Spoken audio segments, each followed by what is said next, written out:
তারা নমস্কার বন্ধুরা, আমি জ্যোতিষী গৌতম কুমার। শুধু একটি দিন আপনি মায়ের নামে উৎসর্গ করুন আপনাকে, দেখুন আপনার জীবনে কি ঘটে। আসুন বন্ধুরা, সময়সূচি বলছি। অমাবস্যার জুন মাসের 5 তারিখ বুধবার সন্ধ্যা 7:14 অমাবস্যা শুরু হবে এবং শেষ হবে পরের দিন, অর্থাৎ জুন মাসের 6 তারিখ বৃহস্পতিবার বিকেল 5:45 অমাবস্যা সম্পূর্ণ হবে। এবং এই অমাবস্যাটির নাম হচ্ছে ফলহরি অমাবস্যা কিংবা ফলহরিণী অমাবস্যা কিংবা জ্যৈষ্ঠ অমাবস্যা। এর একাধিক নাম রয়েছে। অতি শক্তিশালী অমাবস্যা এবং এই অমাবস্যা তিথিতে আপনার কিছু নিয়ম করতে হবে। আমি সেই বিষয়গুলো একটি একটি করে আপনাদের কাছে তুলে ধরব, কিন্তু ভিডিওটি সম্পূর্ণ দেখুন, কেটে কেটে দেখবেন না। আমি ভিডিওর মাধ্যমে এমন কিছু কথা বলবো, সেই কথাগুলো আপনার জানার প্রয়োজন রয়েছে। তাছাড়াও দেখুন, এই অমাবস্যার নাম ফলহরি কেন হলো কিংবা ফলহরিণী কেন হলো, বিষয়টা কি সেটা নিয়েও বলবো।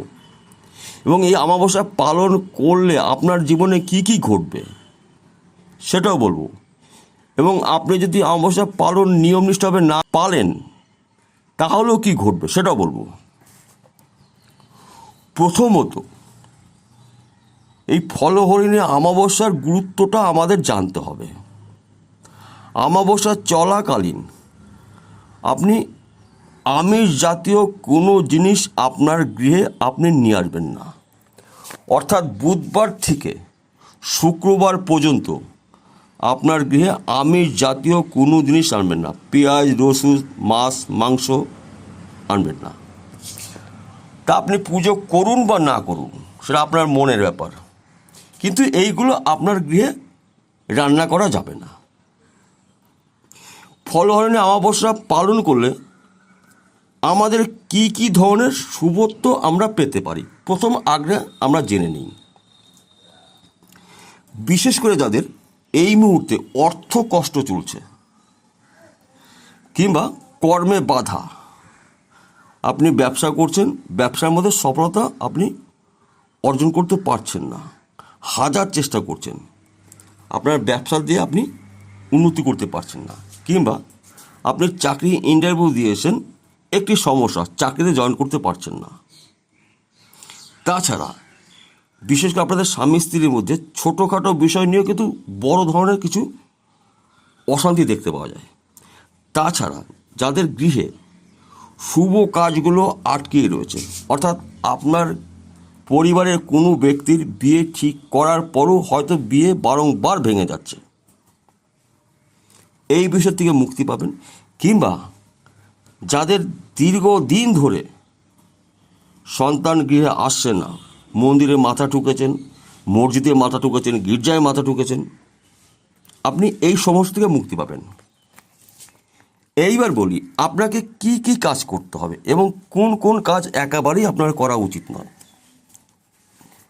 প্রথমত, আপনার বুধবার দিন ভোরবেলা স্নান করবেন, গঙ্গা স্নান কিংবা পুকুরে স্নান করবেন, করে মায়ের নামে থাকুন, মাকে উৎসর্গ করে দিন। আপনার মন, চিন্তা, ভাবনা, বিচারধারা মায়ের চরণে সঁপে দিন।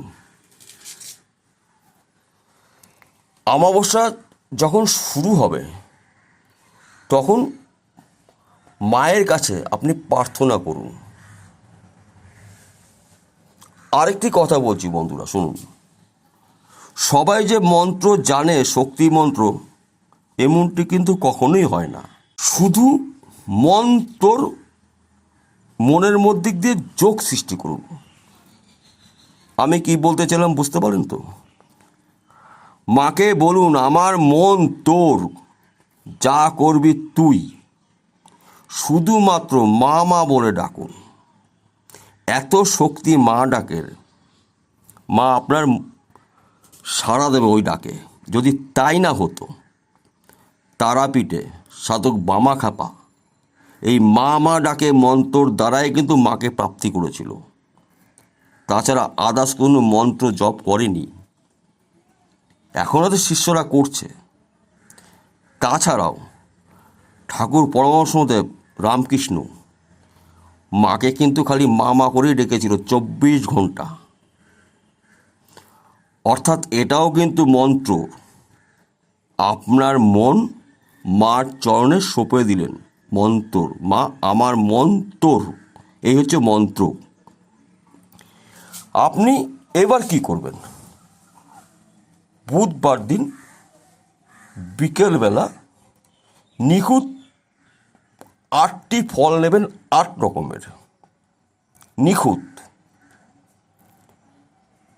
নিয়ে আপনি বাড়িতে যদি কালী মন্দির থাকে ভালো কথা, যদি না থাকে তাহলে আপনার গৃহে মায়ের ফটো বা ছবির সামনে আপনি আসন পেতে বসুন। ধূপকাঠি, মোমবাতি যা যা লাগে পুজোতে আপনি নিয়ে বসুন। এবং বিশেষ করে কিন্তু জবা ফুলের মালা আপনার কিনতেই হবে, কিংবা আপনি নিজে হাতে তৈরি করতে পারেন। 108টি জবা ফুল দিয়ে আপনাকে একটি মালা তৈরি করতে হবে। মায়ের গলায় আপনি পরিয়ে দিন কিংবা ফটোতে লাগিয়ে দিন। লাল কাপড় আপনি ব্যবহার করবেন, অর্থাৎ লাল বস্ত্র আপনি পরিধান করবেন। ধুতি হতে পারে, গামছা হতে পারে, লাল রঙের জামা বা গেঞ্জি হতে পারে। লাল রঙের কেন ব্যবহার করবেন? শক্তি মা, লাল প্রতীক।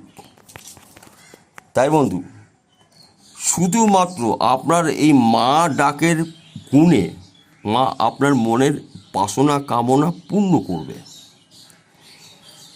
রাত্রির 12টার পরে, অর্থাৎ 2 প্রহরের পরে মায়ের মূর্তির সামনে, ছবির সামনে আসন পেতে ঈশান কোণে মুখ দিয়ে বসুন।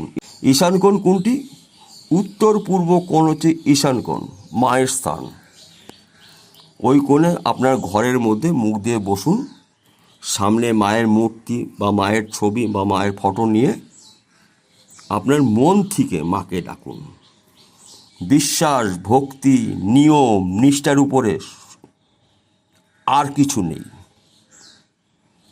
অর্থাৎ 12টার পর থেকে মাকে আপনি ডাকুন ব্রহ্ম টাইম পর্যন্ত, ভোরবেলা পর্যন্ত। অমাবস্যা ছাড়ার পরে আপনি ওই 3টি ফল, যেই 3টি ফল মায়ের চরণে উৎসর্গ করেছেন, ওই 3টি ফল প্রভাবিত জলে ভাসিয়ে দেবেন। গঙ্গা হতে পারে, চূর্ণি হতে পারে। এবং আপনার মনের ইচ্ছা জানিয়ে দিন। এবং 1 বছর ওই ফল কিন্তু আপনি খেতে পারবেন না, আপনার ইচ্ছা পূর্ণ হওয়া পর্যন্ত। অর্থাৎ আগামী বছর এই ফল হরিণী অমাবস্যা নিয়ম পালন করে তবেই আপনি ওই 3টি ফল খেতে পারবেন। কেন ওই 3টি ফল খাবেন না এবং কেনই বা 3টি ফল আলাদাভাবে মায়ের চরণে স্পর্শ করাবেন, মাকে উৎসর্গ করবেন? সাধারণত আমরা যখন ধর্মীয় কোনো অনুষ্ঠানে যাই, মেলাতে হোক কিংবা ঠাকুর গৃহে হোক, দেখবেন বড় বড় গাছে আমার মায়েরা, বোনেরা, ভাইয়েরা ঢিল বাঁধে। ঢিল মনের ইচ্ছা পূরণ করার জন্য। ইচ্ছা পূরণ হলো ঢিলটা খুলে দিয়ে যায়। তদ্রূপ আপনি ওই 3টি ফলের উপরে আপনার ইচ্ছাকে এবার পরিপূর্ণভাবে বিশ্বাস করে ওই 3টি ফল জলে ভাসিয়ে দিন।